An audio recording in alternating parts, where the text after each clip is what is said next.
늙으면 서로 짐이라더니 당신이 내 짐이야. 경도 인지장에 판정을 받았을 때 남편이 제게 했던 말입니다. 지난달 시어머니가 돌아가셨습니다. 10년 동안 시어머니를 간병하며 제 60대는 그렇게 모두 지나갔습니다. 늦었지만 이제라도 내 인생을 살아보자 생각했습니다. 그리고 맞이한 제 69번째 생일.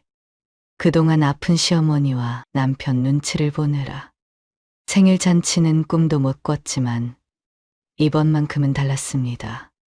오랜만에 아들과 딸, 손주까지 모두 모여 집안이 북적북적했죠.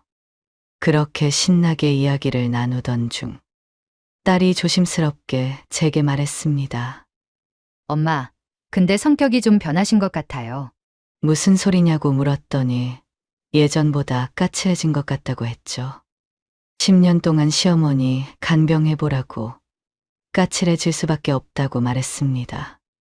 그때 남편이 끼어들었습니다. 요즘 네 엄마가 이상하다며 깜박하는 것도 많아지고 아무것도 아닌 일에 짜증을 많이 낸다고 했습니다. 아들은 걱정스러운 표정으로 검사를 한번 받아보는 게 어떻겠냐고 했습니다. 요즘 70대가 되면 기억력이나 인지검사를 많이들 받는다고요. 그렇게 남편과 함께 병원에 갔습니다. 검사 결과 남편은 인지 기능에 특별한 이상이 없었지만 저는 경도 인지장애가 의심된다는 말을 들었습니다. 아직 치매는 아니지만 치매로 진행될 수 있다고 했습니다. 그날 이후 깜박하는 일이 부쩍 늘었고 남편에게 부탁하는 일도 점점 많아졌습니다.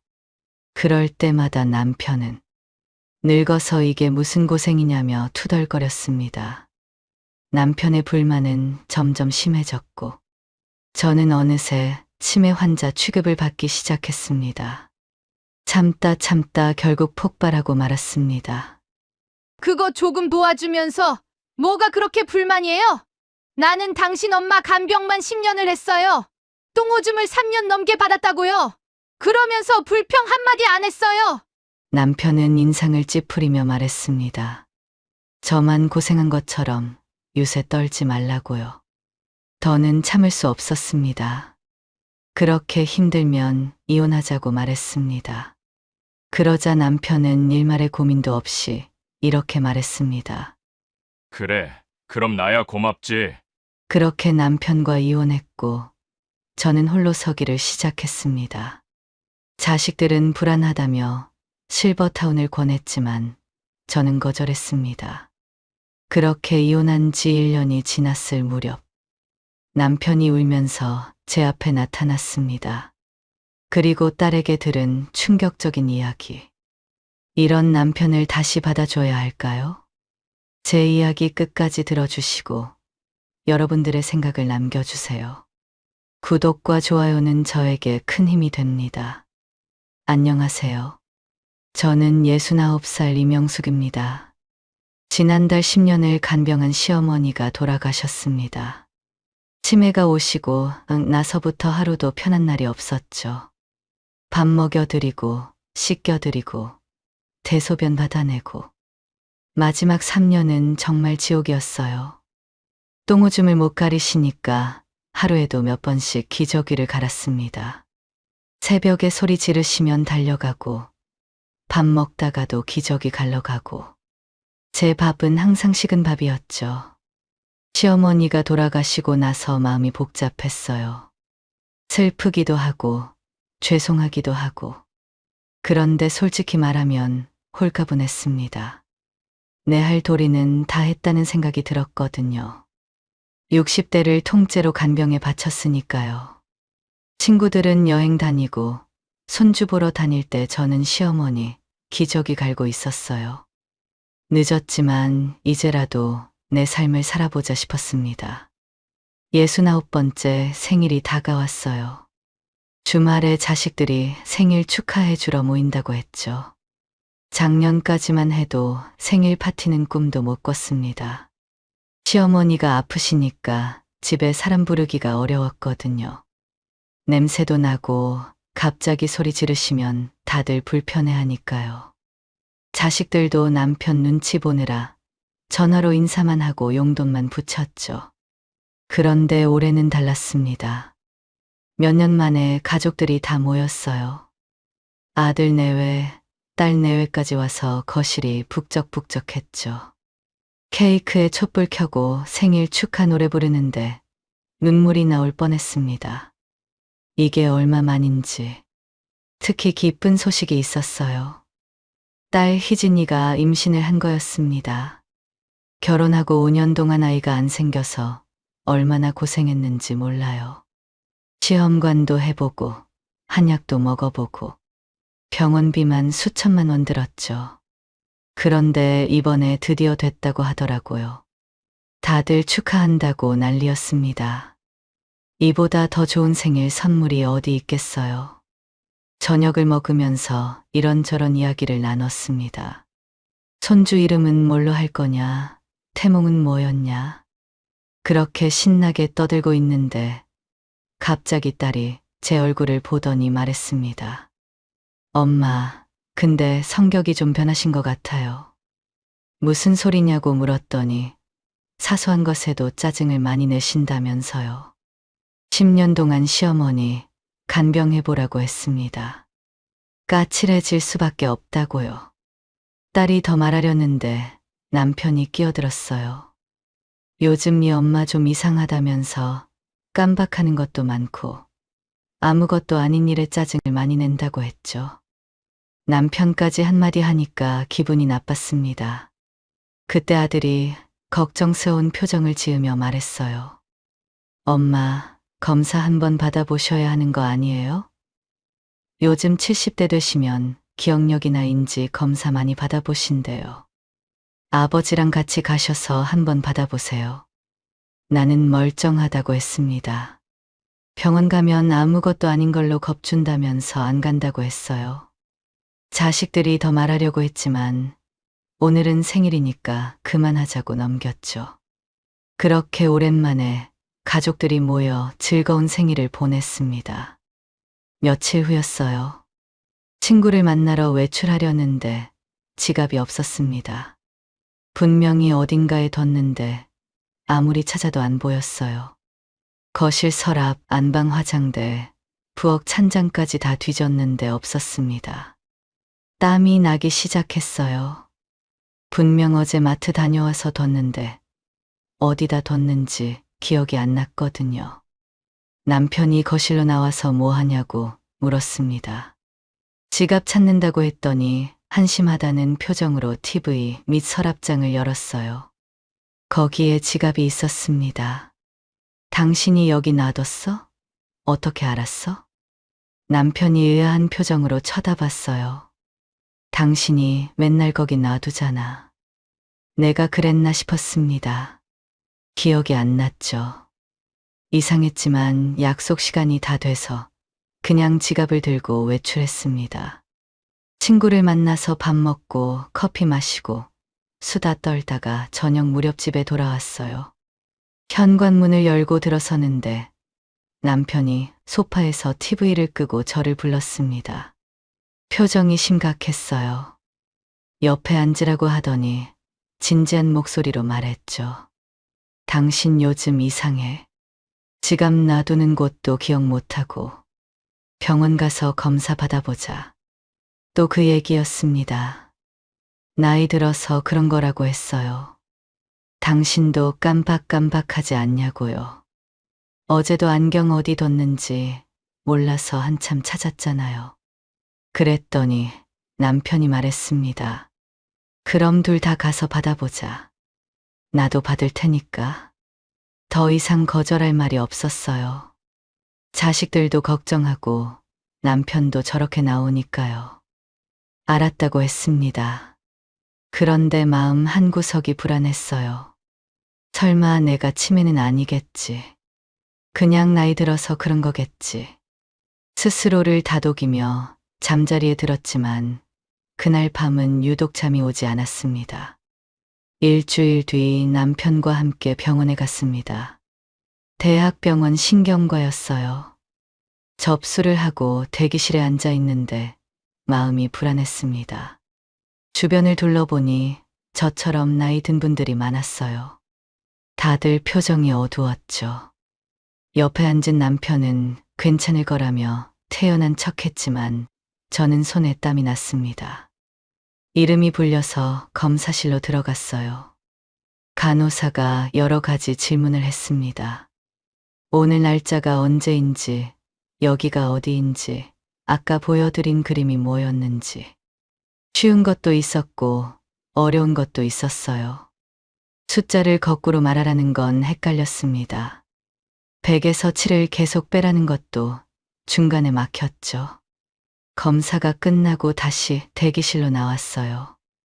남편도 검사를 받으러 들어갔습니다. 혼자 앉아서 기다리는데 시간이 안 가더라고요. 벽에 걸린 시계만 계속 쳐다봤어요. 1시간쯤 지나서 남편이 나왔습니다. 별거 아니라며 씩 웃었어요. 그 표정이 얄미웠지만 아무 말도 안 했습니다. 결과를 들으러 진료실에 들어갔어요. 의사가 컴퓨터 화면을 보더니 먼저 남편 결과를 말해줬습니다. 어르신은 연령 대비 정상 범위입니다. 인지 기능에 특별한 이상 없으세요? 남편이 안도의 한숨을 쉬었어요. 그럴 줄 알았다는 표정이었죠.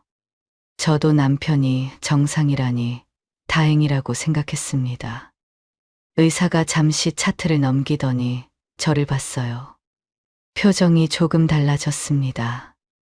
어머니는 경도 인지장애가 의심됩니다. 심장이 쿵 내려앉았어요.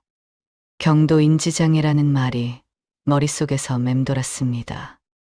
떨리는 목소리로 물었어요. 그게 치매라는 말인가요? 의사가 고개를 저었습니다. 아직 치매는 아닙니다. 하지만 초기 단계일 수 있어서 약을 시작하는 게 좋겠어요. 약 드시고 3개월 후에 다시 검사받아 보시죠. 아직 치매는 아니라는 말에 조금 안심이 됐지만 초기 단계일 수 있다는 말이 계속 귓가에 맴돌았습니다. 병원을 나와 약국에서 약을 받았어요. 흰색 알약이 담긴 봉지를 보니 실감이 났습니다. 내가 이런 약을 먹어야 하는 사람이 됐구나. 집으로 돌아와 소파에 힘없이 앉았습니다. 10년 동안 시어머니, 간병 지옥에서 이제야 벗어났는데, 이제 좀 내 인생을 살아보려고 했는데, 치매라니. 아니, 아직 치매는 아니라고 했지만, 그게 무슨 차이가 있겠어요? 결국 가는 길은 똑같은 거잖아요. 내 인생이 왜 이럴까? 눈물이 핑 돌았지만 참았어요. 울면 더 비참해질 것 같았거든요. 1시간쯤 지났을까요? 남편이 방에서 나왔습니다. 여보, 배고픈데 밥 좀 차려줘. 믿을 수가 없었어요. 지금 내가 밥 차릴 기분으로 보이냐고 쏘아붙였습니다. 남편이 한숨을 쉬며 말했어요. 뭔 걱정을 그리 하냐고. 의사가 치매 아니라고 했잖냐고. 약 먹으면 된다고 했잖냐고요. 당신은 안 당해봐서 몰라요. 그 말만 하고 방으로 들어갔습니다. 알아서 밥 차려 먹으라고요. 침대에 누웠어요. 천장을 보며 이런저런 생각을 했습니다. 앞으로 어떻게 될까? 점점 더 나빠지면 어떡하지? 남편한테 짐이 되는 건 아닐까? 생각이 꼬리에 꼬리를 물었어요. 오후 내내 침대에서 일어나지 않았습니다. 남편이 뭐라고 하든 말든 상관없었어요. 그냥 아무것도 하기 싫었습니다. 저녁이 됐어요. 그냥 자고 싶었지만 약을 먹어야 했습니다. 빈속에 먹으면 안 된다고 했거든요. 억지로 일어나 부엌으로 갔어요. 대충 밥을 차려 식탁에 앉았습니다. 남편도 나와서 맞은편에 앉았어요. 밥을 먹는 내내 아무 말이 없었습니다. 젓가락 소리만 덜그럭거렸죠. 밥을 다 먹을 때쯤 남편이 입을 열었어요. 쓸데없는 걱정하지 말고 약이나 잘 챙겨 먹어. 위로인지 잔소리인지 모르겠는 말이었습니다. 대답하지 않고 약을 꺼내 물과 함께 삼켰어요. 그날 이후 의사가 말해준 대로 했습니다. 매일 아침 공원에 나가 걷기 운동을 했어요.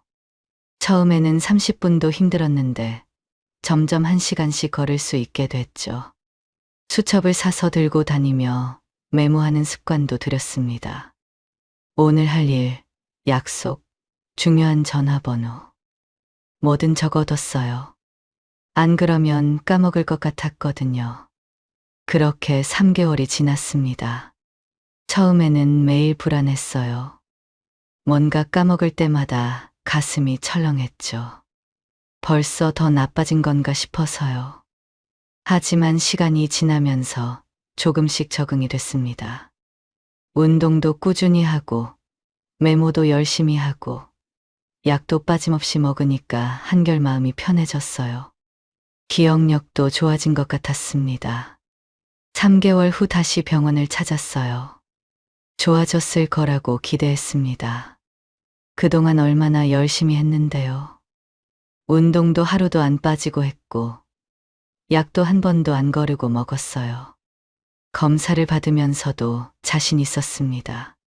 검사가 끝나고 진료실에 들어갔어요. 의사가 컴퓨터 화면을 보더니 고개를 갸웃거렸습니다. 불길한 예감이 들었어요. 어머니, 지난번보다 인지 기능이 조금 더 떨어지셨네요. 귀를 의심했습니다. 더 떨어졌다고요? 그럴 리가 없었어요. 의사에게 따졌습니다. 저 지난번보다 훨씬 좋아진 느낌이에요. 운동도 열심히 했고 약도 빠짐없이 먹었는데요. 의사가 차분하게 설명했어요. 일상생활은 편해지셨을 수 있다고. 메모 습관이나 운동이 도움이 됐을 거라고요. 하지만 검사 점수는 23점 더 떨어졌다고 했습니다. 머리가 멍해졌어요. 그렇게 열심히 했는데 더 나빠졌다니. 의사가 지금처럼 약 먹으면서 조금 더 지켜보자고 했지만 귀에 들어오지 않았습니다. 앞으로 어떻게 해야 하지? 더 열심히 해도 소용없는 건가? 생각할수록 우울해졌어요. 집에 도착해서 현관문을 열고 들어갔습니다. 남편이 소파에 앉아 TV를 보다가 고개를 돌렸어요. 어떻게 됐어? 지난번보다 검사가 더 안 좋다고 힘없이 말했습니다. 남편이 눈을 동그랗게 떴어요. 그럼 치매인 거야? 그 말에 화가 확 치밀었습니다. 그런 거 아니라니까. 짜증을 내며 방으로 들어갔어요. 문을 닫고 침대에 누웠습니다. 치매가 아니라고 했지만 점점 나빠지고 있는 건 사실이었습니다. 스트레스 때문이었을까요? 다음 날부터 깜박하는 일이 부쩍 늘었습니다. 특히 저녁약을 자주 잊어버렸어요. 밥을 다 먹고 설거지까지 하고 나서야 아차 싶었죠. 약을 안 먹었구나. 처음엔 한두 번이었는데 점점 빈도가 늘어났습니다. 일주일에 2~3번은 까먹었어요. 결국 남편에게 부탁했습니다. 저녁 먹으면 나한테 약 먹으라고 말해달라고요. 그런데 남편 반응이 시큰둥했어요. 그런 것까지 내가 챙겨야 해? 짜증 섞인 말투였습니다. 섭섭했지만 참았어요. 제가 부탁하는 입장이니까요. 한 달이 지나면서 남편에게 시키는 일이 점점 많아졌습니다. 빨래를 돌려놓으면 끝나고 건조기에 넣어달라고 했어요. 안 그러면 까먹고 하루 종일 세탁기 안에 놔두거든요. 공과금 내는 것도 남편에게 넘겼습니다. 전에는 제가 다 챙겼는데 요즘은 날짜를 자꾸 헷갈려서요. 그럴 때마다 남편은 한숨을 쉬며 투덜거렸죠. 다 늙어서 이게 무슨 고생이냐고. 처음엔 그냥 넘겼는데 점점 신경이 쓰였습니다. 그래도 기분 좋은 일이 있었어요.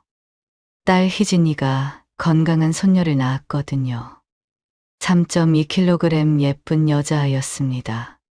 처음 안아봤을 때 눈물이 났어요. 이렇게 작고 소중한 생명이라니. 손녀를 보러 다니면서 기분 전환을 했습니다. 희진이 집에 가면 우울한 생각이 사라졌어요. 손녀 얼굴만 봐도 힘이 났죠. 분유 먹이는 것도 도와주고 기저귀도 갈아주고 시어머니 기저귀 3년 갈았더니 손녀 기저귀는 식은 죽 먹기였습니다. 며칠 후 명절이 왔어요. 딸은 아직 100일도 안 된 손녀 때문에 못 오고 아들만 왔습니다. 오랜만에 보는 아들이 반가웠어요. 아들이 현관에 들어서자마자 저를 걱정스럽게 쳐다봤습니다. 약은 잘 챙겨 드시냐고, 상태는 어떠시냐고요. 괜찮다고 했어요. 일상생활하는 데는 아무 문제 없다고, 걱정하지 말라고요. 실제로 손녀 보러 다니고 밥도 해먹고 빨래도 하고 크게 문제될 건 없었거든요. 그런데 옆에 있던 남편이 끼어들었습니다. 네 엄마 때문에 내가 늙어서 고생이야. 이것저것 챙기기 힘들어 죽겠어. 기가 막혔어요. 아들 앞에서 저렇게 말하다니. 아들이 난처한 표정을 지으며 아버지한테 말했습니다. 엄마 힘드신데 옆에서 많이 도와주시라고요. 명절이 끝나고 아들이 돌아갔습니다. 그날 이후로 남편의 불평불만이 더 심해졌어요. 아들한테 도와주라는 말을 들은 게 자존심 상했나 봅니다. 틈만 나면 투덜거렸어요. 빨래 건조기에 넣으면서도 한마디, 공과금 내면서도 한마디. 다 늙어서 이게 무슨 고생이냐고, 약 챙기는 것도 힘들다고요. 처음엔 그냥 듣고 넘겼습니다. 제가 부탁하는 입장이니까 참아야지 싶었어요.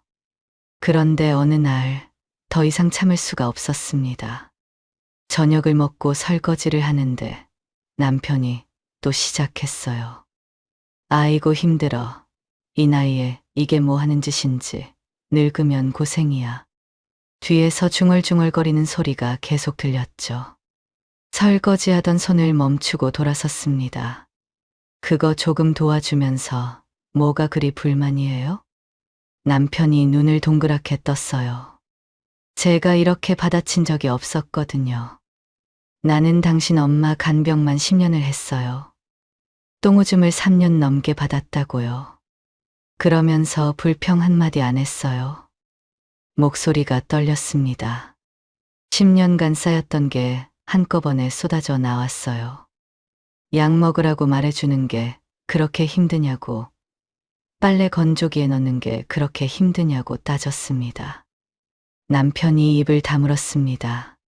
저는 계속 쏟아냈어요. 내가 나중에 더 아파지면 그때는 나 버릴 거예요. 그 말에 남편은 아무 대꾸도 못했습니다. 제가 10년 동안 시어머니 간병하면서 한마디 불평 안 한 건 사실이니까요. 새벽에 소리 질러도, 똥을 벽에 발라도, 저를 때려도 참았어요. 그런데 남편은 고작 약 챙기는 것도 힘들다고 투덜거리다니. 그날 이후로 우리 사이가 멀어졌습니다. 같은 집에 살아도 대화가 없었어요. 밥 먹을 때도 말없이 먹고, TV 볼 때도 각자 핸드폰만 봤죠. 잠자리도 따로 들었습니다. 남편은 작은 방에서 자기 시작했어요. 서로 얼굴 보기가 불편했습니다. 눈이 마주치면 피했어요. 말을 해도 피한 말만 했죠.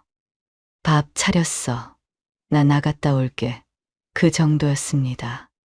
그렇게 몇 개월이 지나고 손녀 돌잔치가 다가왔습니다. 부부 사이는 여전히 서먹했지만 손녀 돌은 빠질 수 없었죠. 돌 선물을 사러 함께 나갔습니다. 오랜만에 같이 외출하는 거였어요. 금은방에 들어가서 이것저것 구경했습니다. 돌반지로 할까 금팔찌로 할까 고민하다가 2돈짜리 금팔찌를 골랐어요. 요즘 금값이 많이 올라서 200만 원이나 했습니다. 비쌌지만 어렵게 얻은 손녀돌인데 아끼고 싶지 않았어요. 예쁜 상자에 포장된 금팔찌를 받아들고 금은방을 나왔습니다. 오랜만에 남편과 나란히 걸었어요. 말은 없었지만 손녀 돌잔치 생각에 기분이 좋았습니다. 다음 날 손녀 돌잔치를 희진이 집으로 갔습니다. 집안을 예쁘게 꾸며놨더라고요. 풍선도 달고 현수막도 걸고 포토존도 만들어놨죠. 손녀 효린이는 분홍색 한복을 입고 있었어요. 볼이 통통하고 눈이 초롱초롱했습니다. 돌잡이 시간이 됐어요. 효린이 앞에 여러 가지 물건이 놓였습니다. 실, 돈, 마이크, 청진기, 연필. 다들 숨을 죽이고 지켜봤죠. 효린이가 손을 뻗더니 연필을 잡았어요. 공부를 잘하겠네, 학자가 되겠네 하며 다들 웃었습니다. 저도 손뼉을 치며 웃었어요.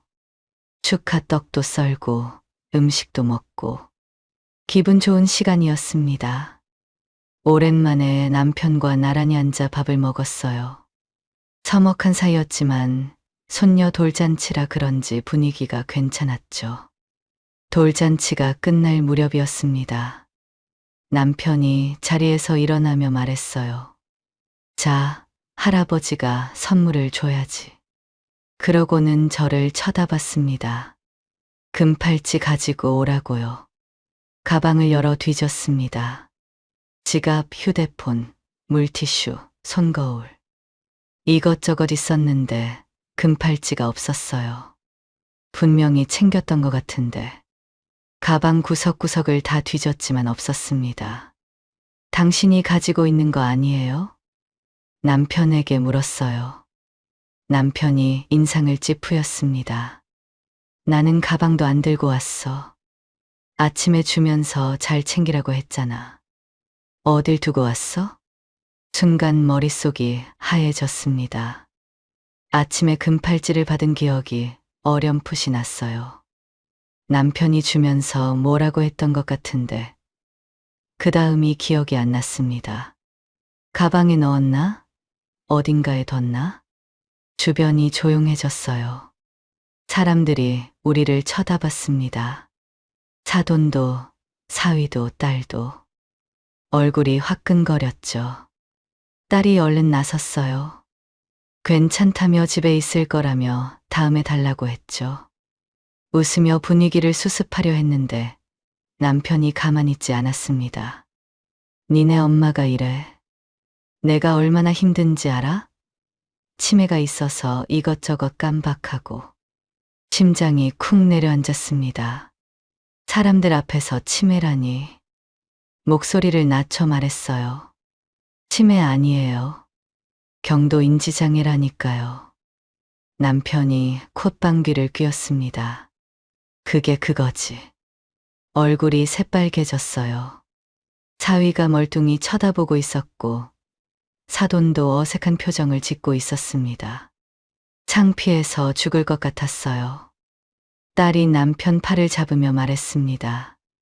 아버지, 이제 그만하세요. 좋은 날인데 왜 이러세요?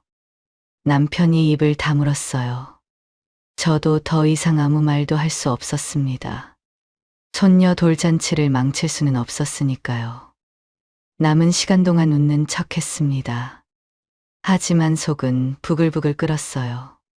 사위와 사돈 앞에서 치매 걸린 할머니가 됐으니 이보다 더 창피할 수가 없었죠. 돌잔치가 끝나고 택시를 탔습니다. 문이 닫히자마자 남편이 시작했어요. 당신이 효린이 돌잔치 망쳤어. 그 중요한 걸 왜 안 가지고 와? 무슨 정신으로 사는 거야? 아무 말도 하지 않았습니다. 창밖만 바라봤어요. 남편은 집에 도착할 때까지 계속 잔소리를 늘어놓았습니다. 집에 도착하자마자 남편이 말했어요. 어디에 뒀는지 빨리 찾아.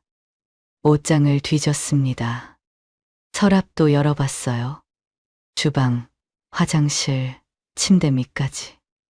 있을 만한 곳은 다 찾아봤지만 금팔찌는 없었습니다. 옆에서 지켜보던 남편이 기억을 더듬어 보라고 했어요. 기억을 더듬어 봤습니다. 아침에 남편이 금팔찌를 줬던 것 같기도 하고, 아닌 것 같기도 하고, 받아서 가방에 넣었나? 어딘가에 뒀나? 도무지 기억이 나지 않았어요. 남편이 갑자기 소리를 질렀습니다. 택시비 내면서 택시에 흘린 거 아니냐며 당장 택시회사에 전화해보라고 했죠.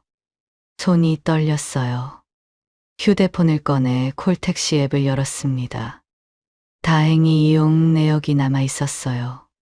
택시회사에 전화를 걸어 사정을 말하고 기사님 전화번호를 받았습니다.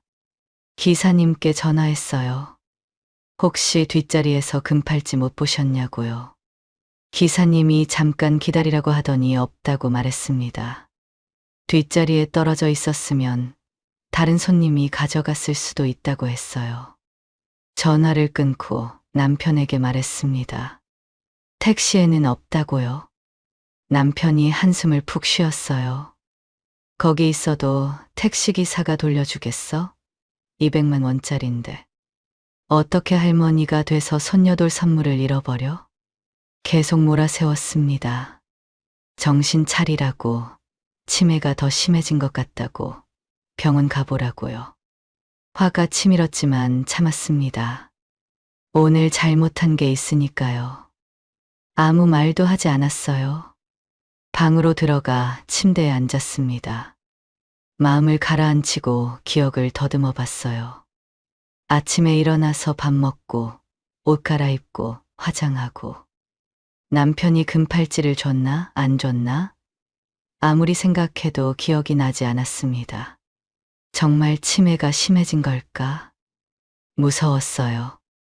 시어머니 모습이 떠올랐습니다. 처음엔 가끔 깜박하시더니 나중엔 아들 얼굴도 못 알아보셨죠. 나도 그렇게 되는 건가? 저녁이 됐습니다. 밥을 차려 식탁에 앉았어요. 남편은 밥을 먹는 내내 또 잔소리를 늘어놓았어요. 금팔찌 어쩌고, 돌잔치 어쩌고. 같은 말을 반복했죠. 참고 있는데 남편이 한마디 더 했습니다. 늙으면 서로 짐이라더니 당신이 내 짐이야. 숟가락을 내려놓았어요. 손이 떨렸습니다. 말이 너무 심한 거 아니에요? 남편을 쳐다봤지만 남편은 아무렇지도 않은 표정이었어요. 그 얼굴을 보니 더 이상 같이 앉아있기가 싫었습니다. 자리에서 일어나 방으로 들어갔어요. 문을 닫고 침대에 누웠습니다. 짐이라니, 내가 짐이라니. 10년 동안 시어머니 간병할 때는 아무 말도 안 하더니 내가 조금 아프니까 짐이라니. 화가 나서 잠이 오지 않았습니다. 침대에 누워 천장만 바라봤어요. 짐이라는 말이 계속 맴돌았죠. 결국 일어나서 방을 나왔습니다. 가만히 있으면 미칠 것 같았거든요. 마음을 식히려면 뭔가 해야 했어요. 건조기에서 빨래를 꺼내 바구니에 담아 거실로 가져왔습니다. 소파에 앉아 하나씩 개기 시작했어요. 단순한 동작을 반복하니까 머릿속이 조금씩 비워졌습니다. 화가 가라앉는 것 같았어요. 빨래를 다 개고 서랍에 넣으러 안방으로 갔습니다. 그리고 남편 옷을 넣기 위해 남편 옷장을 여는 순간 깜짝 놀랐습니다. 거기에 금팔찌가 있었거든요. 손이 떨렸어요. 상자를 집어들고 열어봤습니다. 금팔찌가 그대로 들어있었죠. 순간 기억이 번쩍 났습니다. 아침에 돌잔치 준비하느라 정신없을 때였어요. 화장을 하고 있는데 남편이 금팔찌 상자를 들고 왔습니다. 이거 챙겨 하면서요. 받으려고 손을 내밀었는데 남편이 다시 빼앗더라고요. 당신한테 주면 잃어버릴 것 같아서 불안해. 내가 들고 갈게. 그랬어요. 제가 아니라 남편이 가지고 있었던 거였습니다. 온몸에 힘이 빠졌어요.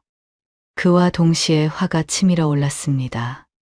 하루 종일 저를 몰아세우고 치매라고 하고 짐이라고 하고 택시회사에 전화까지 하게 해놓고 그런데 금팔찌는 남편 옷장에 있었다니 큰 소리로 남편을 불렀습니다.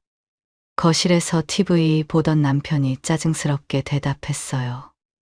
왜 소리를 지르냐면서 안방으로 들어왔습니다. 저는 남편 옷장을 가리켰어요. 이거 봐요. 당신 옷장에 있었어요.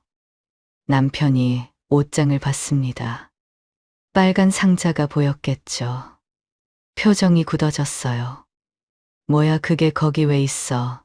하며 어리둥절해 했습니다. 내가 그걸 어떻게 아냐고. 당신이 넣어둔 거라고 했어요. 아침에 내가 잃어버릴까봐 불안하다며 가져가지 않았냐고요. 남편이 아니라고 하려다가 멈칫했습니다. 그리고 표정이 변했어요. 기억이 난 모양이었죠. 저는 놓치지 않았습니다. 내가 아니라 당신이 치매 아니에요? 자기가 넣어놓고 까먹고 사람들 앞에서 나를 그렇게 망신 주더니 어떻게 할 거예요? 목소리가 떨렸습니다. 하루 종일 참았던 게 터져 나왔어요. 사위한테, 사돈한테 다 봤다고요. 치매 걸린 할머니 됐다고요. 아까 한 말 빨리 사과하라고 했습니다. 남편이 헛기침을 했어요. 당황한 기색이 역력했습니다. 그런데 사과는커녕 뻔뻔하게 말했어요. 이건 그렇다 치고 당신 때문에 내가 요즘 고생하는 건 사실 아니냐고요. 귀를 의심했습니다. 지금 이 상황에서 저런 말이 나오다니. 그건 그거고 금팔찌 일은 사과하라고 했어요. 그랬더니 남편이 코웃음을 쳤습니다. 사과는 당신이 나한테 해야지. 당신이 아파서 내가 고생하잖아. 늙어서 이게 뭐 하는 짓인지 모르겠어. 적반하장이었어요. 자기가 잘못해놓고 오히려 저한테 사과하라니. 그 순간 그동안 참았던 게 한꺼번에 터졌습니다. 내가 왜 이렇게 됐는데 10년 동안 당신 엄마 간병하느라 이렇게 된 거야? 목소리가 갈라졌어요. 가슴 속에 쌓였던 게 쏟아져 나왔습니다. 당신 엄마 간병하느라 내 몸이 망가진 건데 고마운 줄도 모르고 어떻게 그런 말을 해? 남편이 인상을 찌푸렸어요.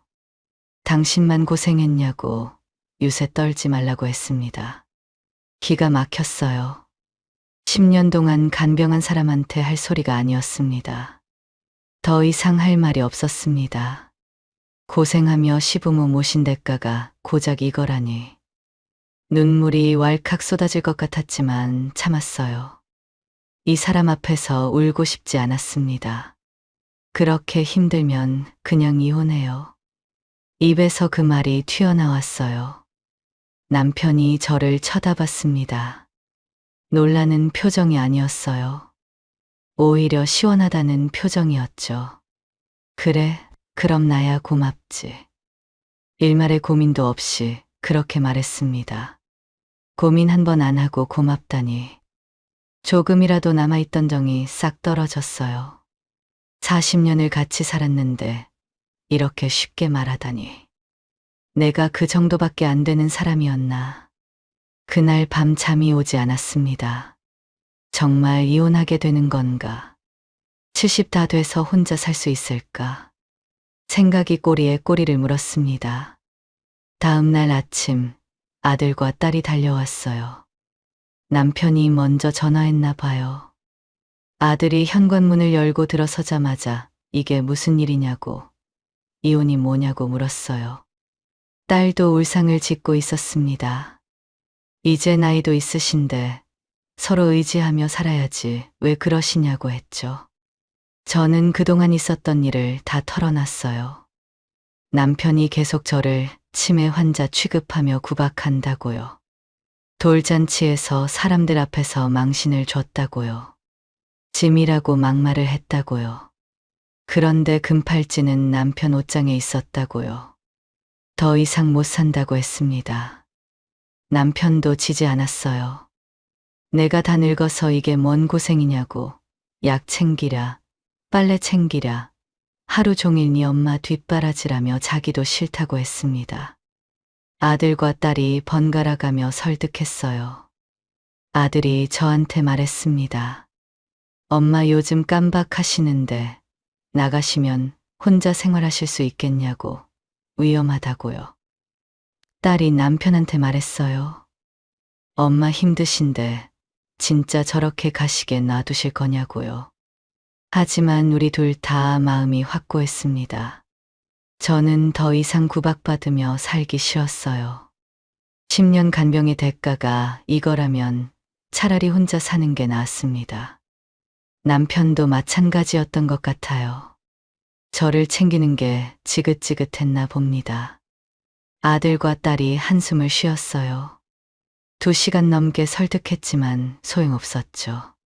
결국 포기한 표정으로 집을 돌아갔습니다. 그렇게 이혼이 진행됐습니다. 저는 빨리 정리하고 나오고 싶었어요. 더 이상 그 집에 있기 싫었거든요. 재산분할만 하고 깔끔하게 끝내려고 했습니다.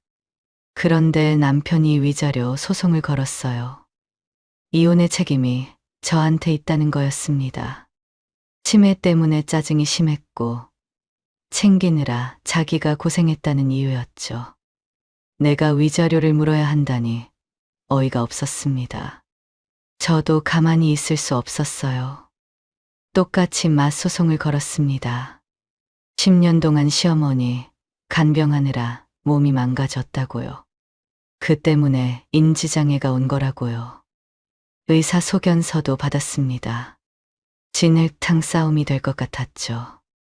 변호사가 말하더라고요. 이렇게 가면 오래 걸리고 돈도 많이 든다고요. 서로 상처만 더 받을 거라고 했습니다. 그때 아들과 딸이 나섰습니다. 주말에 찾아와서 저한테도 말하고 남편한테도 말했어요. 제발 자기들 봐서라도 그만하시라고요. 이러다 손주들까지 알게 되면 어떡하냐고요. 딸이 울면서 빌었습니다. 엄마, 제발요.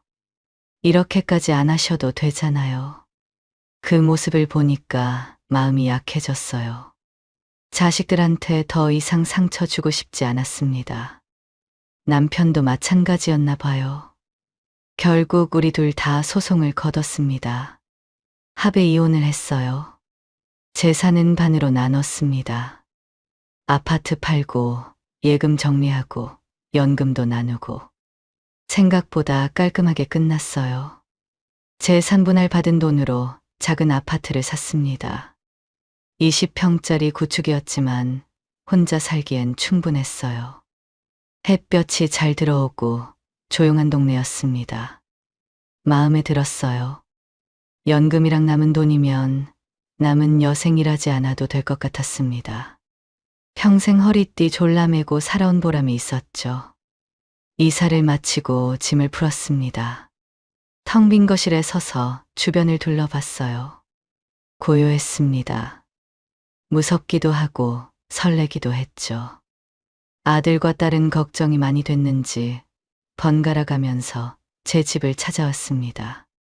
밥은 먹었는지, 약은 챙겼는지, 불편한 건 없는지. 일주일에 2~3번은 왔죠. 괜찮다고 했어요. 안 와도 된다고요. 무슨 일 있으면 연락하겠다고요. 하지만 자식들은 불안한가 봤습니다. 어느 날 딸이 조심스럽게 말을 꺼냈어요. 엄마, 실버타운 어때요? 거기 가시면 밥도 나오고 관리도 해주고 안전하잖아요. 단칼에 거절했습니다. 니들까지 나를 치매 환자 취급하냐고요. 아직 멀쩡하게 살 수 있다고요. 딸이 그런 뜻이 아니라며 손을 저었지만 기분이 나빴어요. 며칠 후 아들과 딸이 같이 왔습니다. 뭔가 들고 왔더라고요. 작은 상자였어요. 열어보니 카메라 같은 게 들어있었습니다. 홈캠이라고 했어요. 거실에 설치해두면 자기들이 수시로 확인할 수 있다고 했습니다. 혹시 쓰러지거나 무슨 일이 생기면 바로 알 수 있다면서요. 처음엔 거부감이 들었습니다. 감시당하는 것 같았거든요. 하지만 자식들 마음을 몰라주는 것도 아닌 것 같아서 허락했어요. 알았어, 알았어. 대신 거실이랑 주방에만 달아. 아들이 거실 구석에 홈캠을 설치했습니다. 앱으로 보는 법도 알려줬지만 저는 관심 없었어요. 자식들 안심시키려고 한 거니까요. 그렇게 이혼 후 6개월이 지났습니다. 처음에는 걱정이 많았어요. 혼자 지내다가 불이라도 내면 어떡하지? 가스 잠그는 걸 깜박하면 어떡하지? 밤마다 불안해서 가스레인지를 3번씩 확인했습니다. 그런데 아무 문제 없이 잘 살았어요. 밥도 해먹고, 청소도 하고, 빨래도 하고. 혼자서도 다 할 수 있었습니다. 지난주에 병원에 검사 받으러 갔어요. 6개월 만에 검사였습니다. 결과가 걱정됐어요. 혼자 살면서 더 나빠졌으면 어떡하나 싶었거든요. 그런데 의사 선생님이 좋은 말을 해줬습니다. 좋아지지는 않았지만 나빠지지도 않았다고요. 지금 상태를 잘 유지하고 계시다면서 약 잘 챙겨 먹으라고 했어요. 병원을 나오면서 생각했습니다. 이게 다 스트레스가 없어져서 그런 거라고요. 남편이랑 살 때는 맨날 잔소리 듣고 구박받고 짜증나게 했잖아요. 그게 다 병을 악화시킨 거였어요. 이게 다 남편 문제였던 겁니다. 혼자 사니까 마음이 편했어요. 먹고 싶을 때 먹고, 자고 싶을 때 자고, 하고 싶은 것만 하고. 눈치 볼 사람이 없었습니다. 의사 선생님 추천으로 뜨개질을 배우기 시작했습니다. 인지 기능에 좋다고 해서요. 동네 문화센터에서 수업을 들었습니다. 처음에는 실이 자꾸 꼬이고 코가 풀어졌는데 점점 나아졌어요. 지금은 목도리 정도는 뚝딱 만들 수 있습니다. 틈틈이 뜨개질을 해서 손주들한테 선물했어요. 효린이한테는 분홍색 목도리를 만들어줬고 아들네 아이한테는 파란색 장갑을 만들어줬죠. 손주들이 좋아하더라고요. 할머니가 만들어줬다고 자랑한다면서요. 이혼 후 처음으로 맞이하는 생일이 다가왔습니다. 주말에 아들과 딸이 손주들을 데리고 왔죠. 작은 케이크를 사왔더라고요. 조촐하게 생일 파티를 했습니다. 효린이가 생일 축하 노래를 불러줬어요. 서툰 발음이었지만 세상에서 제일 예뻤습니다. 점심을 먹으며 이야기를 나눴어요. 아들이 제가 좋아 보인다고 했습니다. 얼굴색도 밝아지고 표정도 편해 보인다고요. 딸도 맞장구 쳤어요. 엄마 진짜 좋아지신 것 같다며 정말 다행이라고 했습니다. 그렇게 이야기를 이어가던 중 딸이 갑자기 뜸을 들이더니 조심스럽게 말을 꺼냈어요.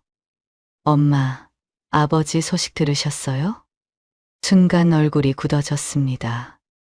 딸이 계속 말하려고 했어요. 아버지가 하면서요. 그런데 제가 끊어버렸습니다.